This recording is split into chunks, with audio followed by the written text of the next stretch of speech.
نحمده ونصلي على رسوله الكريم اما بعد اعوذ باللہ من الشیطان الرجیم بسم اللہ الرحمن الرحیم ایشرکون ما لا يخلق شیئا وهم یخلقون ولا يستطيعون لهم نصرا ولا انفسهم ينصرون وَإِن تَدْعُوهُمْ إِلَى الْهُدَى لَا يَتَّبِعُوكُمْ سَوَاءٌ عَلَيْكُمْ أَدَعَوْتُمُوهُمْ أَمْ أَنْتُمْ صَامِتُونَ۔ کیا تم شرک کرتے ہو، شریک کرتے ہو اللہ کے ساتھ ایسی چیزوں کو جو کچھ بھی نہیں بنا سکتے اور وہ خود پیدا کیے گئے ہیں اور طاقت نہیں رکھتے اپنی مدد کی بھی، طاقت نہیں رکھتے وہ ان کی مدد کی اور نہ وہ خود اپنی مدد کر سکتے ہیں۔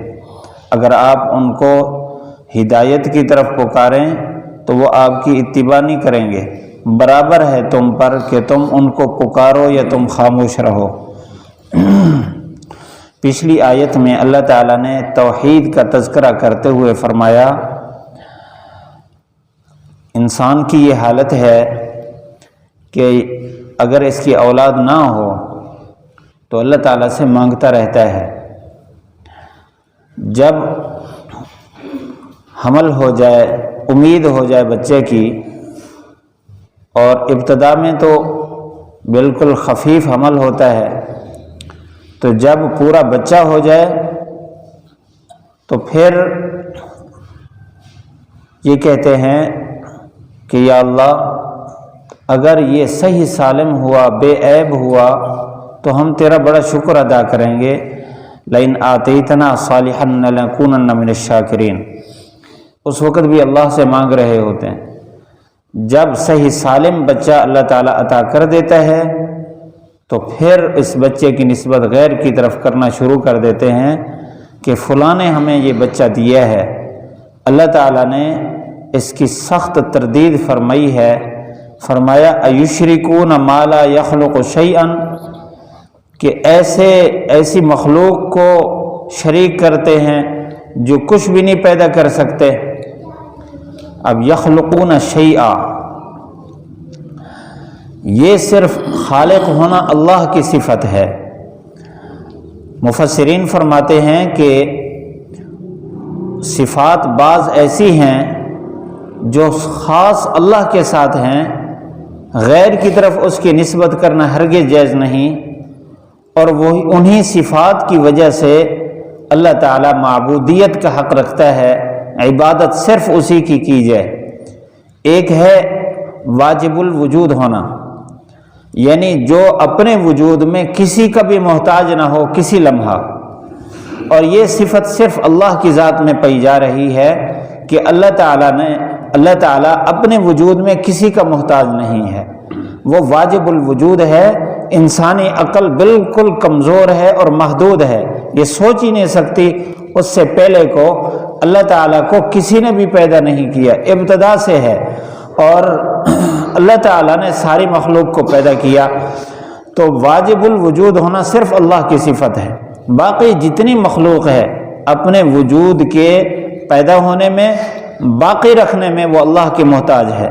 کوئی مخلوق میں سے ایسا نہیں ہے جس کو اللہ نے پیدا نہ کیا ہو، سب کو اللہ نے، فرشتوں کو اللہ نے پیدا کیا، زمین و آسمان کو، انبیاء علیہ السلام کو، اور ساری مخلوق کو، اولیاء ہوں، پیران پیر ہوں، اور یا کوئی کسی قسم کی کوئی بڑی مخلوق ہو، سب کو اللہ تعالیٰ نے پیدا کیا ہے اور اپنے وجود میں اللہ کے محتاج ہے۔ جب اللہ چاہتا ہے ان کو ختم کر سکتا ہے، کر دیا اللہ تعالیٰ نے ختم۔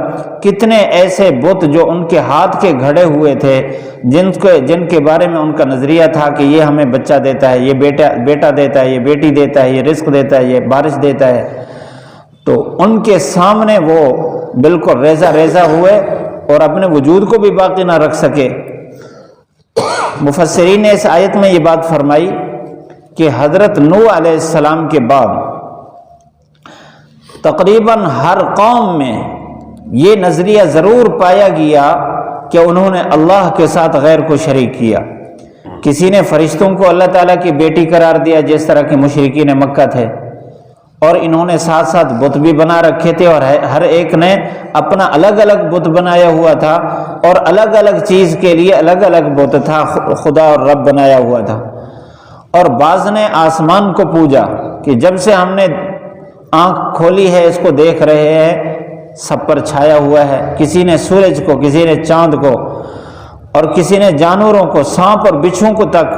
اور بعض ایسی قومیں کہ جنہوں نے گوبر کو پوجا، اور ایسے بدترین لوگ بھی ہیں جنہوں نے شرمگاہوں کو پوجا، ان کو اپنا رب اور خالق مانا۔ ایسی بد ذہن قومیں بھی آئی ہیں۔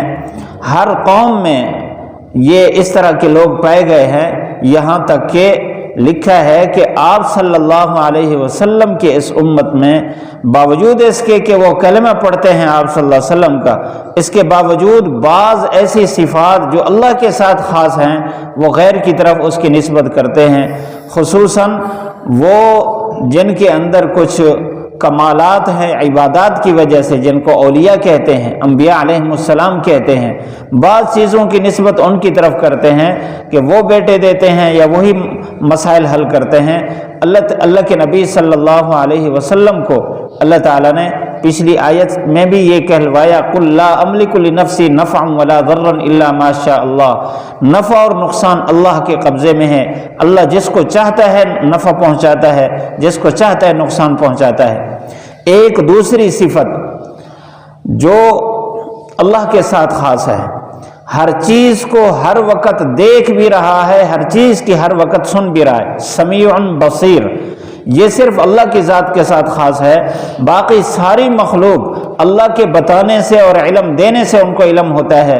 اللہ تعالیٰ کی ذات وہ ہے، یرا نملۃ السوداء علی صخرۃ السماء فی اللیلۃ الظلماء، کہ وہ تو کالی چٹان پر کالی چمٹی کو کالی رات میں چلتے ہوئے اس کی کھسکساہٹ بھی سنتا ہے اور اس کے پاؤں کے نشانات بھی دیکھتا ہے، وہ ایسا سمیع اور بصیر ہے۔ یہ صفت اللہ کے ساتھ خاص ہے۔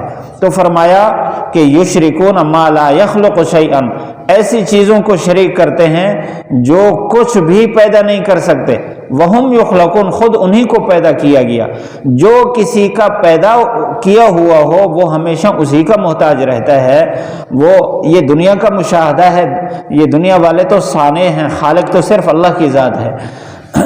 جو کسی مشینری کو بناتا ہے وہی اس کے اندر کے سارے نظام کو جانتا ہے، اس کے علاوہ دوسرے کو پورا اس کا پتہ نہیں ہوتا، وہ سارا اس کا مشاہدہ، اس کا تجربہ اس کو ہوتا ہے۔ تو جس مشینری کو، انسانوں کو یا ساری دوسری مخلوق کو جس رب نے پیدا کیا ہے، جس خالق نے پیدا کیا ہے، وہی ہر لمحہ ان کے حالات کو جانتا ہے اور کوئی بھی نہیں جانتا۔ اس وجہ سے اللہ تعالیٰ کی ذات ہے عبادت کے لائق ہے۔ وَلَا يَسْتَطِيعُونَ لَهُمْ نَصْرًا، فرمایا کہ یہ جن کو اپنا خدا مان رہے ہیں یہ ان کی مدد کی بالکل طاقت نہیں رکھتے۔ وَلَا أَنفُسَهُمْ يَنصُرُونَ، وہ اپنی مدد کی طاقت نہیں رکھتے۔ اگر کوئی رب ہونے کا اور خالق ہونے کا اور معبود ہونے کے لائق ہوتا تو اپنے وجود کو باقی رکھ سکتا، لیکن کوئی بھی اپنے وجود کو باقی نہیں رکھ سکا۔ اللہ تعالیٰ نے سب پر فنا طاری کرنا ہے، صرف اللہ کی ذات باقی رہنے والی ہے۔ جو ذات باقی رہنے والی ہے، جس پر فنا نہیں ہے، معبود ہونے کے لائق بھی وہی ہے۔ فرمایا وَإِن تَدْعُوهُمْ إِلَى الْهُدَى لَا يَتَّبِعُوكُمْ، اگر آپ ان کو کوئی بات کہیں کہ ہماری رہنمائی کر دیں، ہمیں راستہ بتا دیں، وہ ہرگز نہیں راستہ بتا سکتے۔ اگر آپ ان کو کہیں کہ ہمیں ہدایت بتا دیں، ہم کون سا راستہ اختیار کریں، یا آپ ان کو پکاریں کہ یہ ہے ہدایت، اس راستے پر آپ چلیں، وہ آپ کی ہرگز اتباع نہیں کر سکتے۔ سواء علیکم ادعوتموہم ام انتم صامتون، برابر ہے تم پر، تم ان کو پکارو یا خاموش رہو، یا تمہاری آواز کوئی نہیں سن سکتے۔ وہ اپنے وجود کو باقی رکھنے میں پھر آپ کی بات کیسے سنیں گے؟ ان آیات میں اللہ تعالیٰ نے جو ہمیں سبق دیا ہے وہ یہ دیا ہے کہ اللہ کی ذات وہ ذات ہے جو ہر ایک کے وجود کو پیدا کرنے والی ہے، ہر ایک کے وجود کو باقی رکھنے کے لیے جتنی ضروریات ہیں وہ پورا کرنے والی ہے، اور ہر ایک پر فنا طاری کرنے والی ہے، یعنی انسان اور باقی ساری مخلوق سراسر اللہ کی محتاج ہے، اور اللہ تعالیٰ کسی لمحہ کسی حیثیت سے کسی کا محتاج نہیں ہے۔ اس وجہ سے سب کچھ اللہ سے مانگنا چاہیے، اسی کے سامنے سر جھکانا چاہیے۔ اللہ تعالیٰ ہم سب کو عمل کرنے کی توفیق نصیب فرمائے۔ ایشرکون ما لا يخلق شيئا وهم يخلقون ولا يستطيعون لهم نصرا ولا أنفسهم ينصرون وإن تدعوهم إلى الهدى لا يتبعوكم سواء عليكم ادعوتموہم ام انتم صامتون۔ ایشرکون کیا شریک کرتے ہیں اللہ کے ساتھ، ما ایسی چیزوں کو، لا یخلقو جو پیدا نہیں کر سکتے، شیئن کوئی چیز بھی، وہم یخلقون خود انہی کو پیدا کیا گیا، ولا یستطیعون اور نہیں طاقت رکھتے، لہم ان عبادت کرنے والوں کی، نصرن مدد کی، ولا انفسہم ینصرون نہ وہ اپنی ذات کی مدد کر سکتے ہیں۔ وَإِن تَدْعُوهُمْ اگر آپ ان کو پکاریں، اِلَى الْهُدَى ہدایت کی طرف، لا يَتَّبِعُكُمْ وہ تمہاری اتباع نہیں کر سکتے، سواء علیکم برابر ہے تم پر، ادعوتموہم کہ تم پکارو ان کو، ام انتم صامتون یا تم خاموش رہو۔